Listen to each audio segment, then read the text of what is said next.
Kamu pasti tahu kan, kalau Amerika Serikat terdiri dari 50 negara bagian dengan keanekaragaman budaya dan bahasa, mampu menghasilkan PDB lebih dari 23 triliun USD dan menjadi negara dengan ekonomi terbesar di dunia. Bandingkan dengan wilayah ini. Negara-negara ini disebut sebagai dunia Arab. Karena penduduknya berbahasa Arab asli dan etnis mayoritasnya adalah Arab, pasti pernah terlintas di pikiran kalian, mengapa negara-negara ini tidak bersatu saja menjadi satu negara berdaulat berbentuk negara super Arab yang mungkin bisa memimpin perekonomian dunia. Jadi, mengapa gagasan negara super Arab hingga saat ini tidak terrealisasi?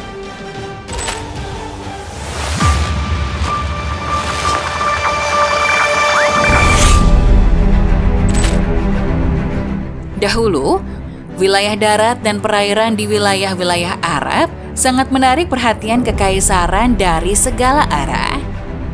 Di dunia Arab ini banyak ditemukan kekayaan hidrokarbon. Senyawa hidrokarbon dalam kehidupan sehari-hari bisa kita temukan di bahan bakar minyak dan gas.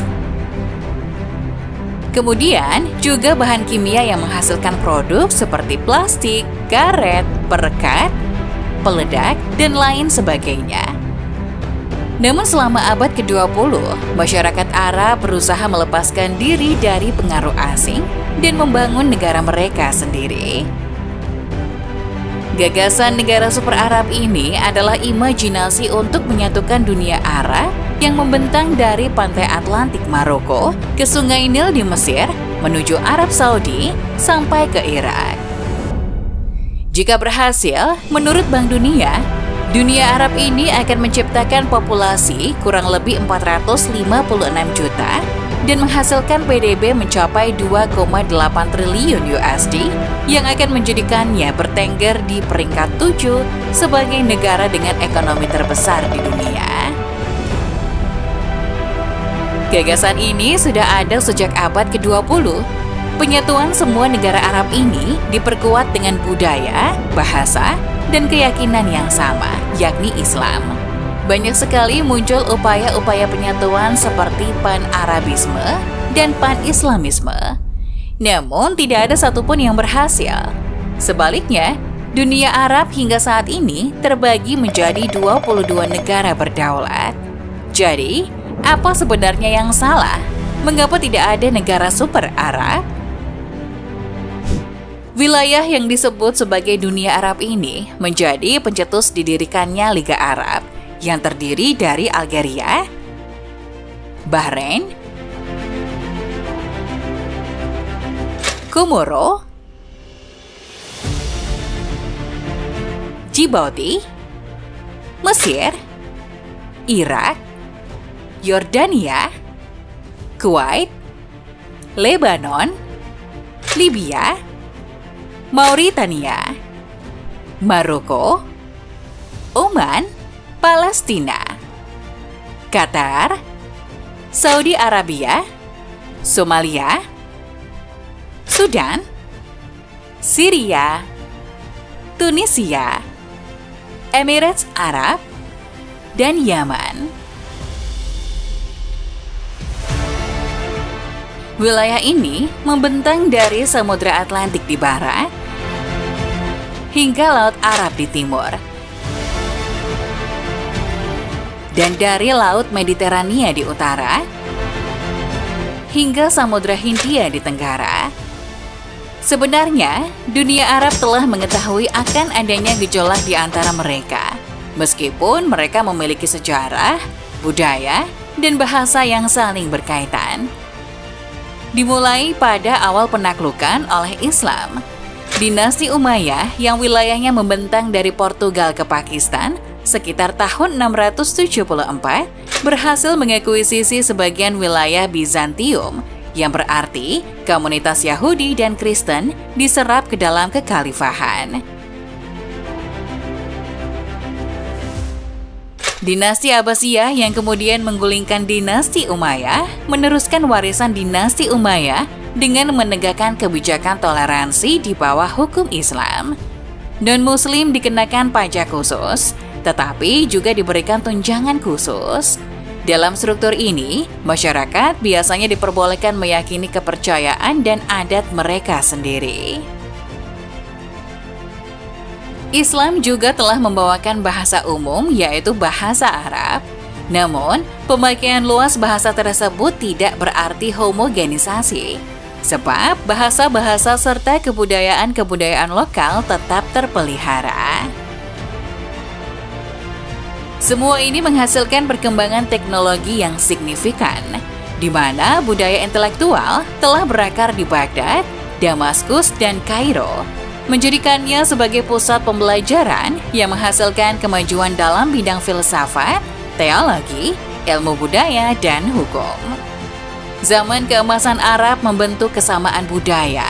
Pemimpin daerah berusaha memanfaatkan hal ini selama berabad-abad untuk menggabungkan semua wilayah Islam sebelum Kekaisaran Ottoman dari Turki mulai memasuki wilayah Arab pada abad ke-16.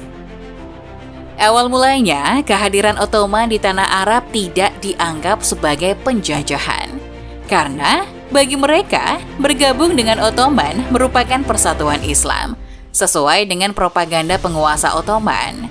Tetapi ketika mereka sadar akan kebohongan tersebut, akhirnya mereka melakukan usaha untuk memerdekakan bangsa Arab. Semangat kemerdekaan ini semakin menggelora setelah terjalin hubungan dengan bangsa Eropa. Pada pergantian abad ke-18, kekuatan Ottoman yang memudar mengundang pengaruh Inggris dan Prancis ke Timur Tengah. Mereka membawa misi untuk mempromosikan Kristen dan membangun sekolah Kristen di Lebanon, Mesopotamia, dan Syam. Melalui sekolah-sekolah Kristen tersebut, ditransmisikanlah ide-ide Eropa ke dunia Arab, termasuk konsep baru sekularisme dan nasionalisme. Meskipun bangsa Arab mengejar kemerdekaan, mereka bergabung dengan blok sekutu dalam Perang Dunia I. Inggris dan Prancis menjanjikan mereka kemerdekaan atas kemenangan blok sekutu jika mereka memberontak kepada Kekaisaran Ottoman. Harapan mereka pupus ketika Prancis dan Kerajaan Inggris malah membagi tanah air Arab di antara mereka sendiri. Sejak saat itu, dunia Arab mulai menyerukan untuk pembentukan negara Pan-Arab, yakni gerakan untuk penyatuan bangsa-bangsa dan negara di dunia Arab dari Samudra Atlantik sampai ke Laut Arab. Setelah dekolonisasi Perang Dunia Kedua, menyediakan ruang kosong di mana Pan-Arab dapat direalisasikan. Proposal pertama untuk negara Arab bersatu adalah persatuan antara kerajaan Hashimite Irak, Yordania, Suriah, dan Palestina. Di awal rencana tersebut memiliki beberapa validitas. Bulan sabit subur yang membentang dari Sungai Tigris dan Yufrat menjadikan wilayah tersebut mirip sebagai geografis. Bulan sabit subur adalah suatu kawasan berbentuk bulan sabit yang mengandung tanah basah dan subur. Kini termasuk di dalam daerah ini ada negara-negara Irak, Suriah, Lebanon, wilayah Palestina, Israel, Yordania, Mesir bagian utara, serta daerah utara Kuwait, daerah tenggara Turki, dan bagian barat Iran. Beberapa ilmuwan juga memasukkan Siprus. Daerah ini adalah salah satu tunas peradaban karena merupakan tempat munculnya sistem pertanian. Hambatan utama persatuan Pan-Arab adalah politik. Pembentukan negara Yahudi di Palestina menutup kemungkinan terlaksananya rencana ini. Selain perbedaan agama, wilayah Israel ini secara geografis sangat penting sebagai jembatan antara Afrika Utara dan Eurasia. Satu dekade kemudian, aspirasi Pan-Arab mendapat kesempatan kedua oleh Gamal Abdul Nasir dari Mesir. Setelah Mesir memaksa kerajaan Inggris, Prancis, dan Israel mundur dengan memalukan. Selama krisis Suez tahun 1956, hal ini menyebabkan bangsa Arab lainnya menginginkan kepemimpin dan persatuan dengannya. Di Suriah misalnya, Partai Ba'ath menempatkan dirinya di bawah kendali Mesir. Dan dengan persetujuan dari kedua negara, Mesir dan Suriah bersatu pada tahun 1958 yang dinamakan Republik Arab Bersatu dengan presiden pertamanya dipegang oleh Gamal Abdul Nasir. Kemudian pembentukan Republik Arab Bersatu antara Mesir dan Suriah membuat kerajaan Hashimite Irak dan Yordania membentuk persatuan mereka sendiri yang dikenal sebagai Federasi Arab. Negara ini dibuat untuk menyatukan dinasti Hashimiyah mereka sebagai respon terhadap pembentukan Republik Arab Bersatu. Namun, kemudian federasi ini bubar setelah 6 bulan. Republik Arab Bersatu kemudian bergabung dalam konfederasi dengan Kerajaan Yaman Utara yang disebut Negara Persatuan Arab. Yaman Utara ingin memanfaatkan kekuatan Mesir untuk menyeimbangkan pengaruh Arab Saudi. Ketika Suriah menjadi frustasi dengan peran sekunder mereka, Suriah mengambil kendali dari Nasir dalam kudeta tahun 1961 dan Yaman Utara segera mengikutinya. Persatuan ini akhirnya bubar pada tahun 1961. Selama puncak Perang Dingin versi Arab sekitar 1960-an hingga 1970 akhir, keinginan untuk mencapai persatuan di dunia Arab direformasi. Tiap negara Arab muncul dalam upaya untuk menjadi pusat kekuatan regional. Kemudian pada tahun 1972, Muammar Gaddafi mengusulkan Federasi Republik Arab yang terdiri dari Libya, Mesir, dan Suriah. Meskipun sebelumnya disetujui melalui referendum di masing-masing negara pada tanggal 1 September 1971, ketiga negara tersebut tidak setuju dengan syarat-syarat khusus penggabungan tersebut.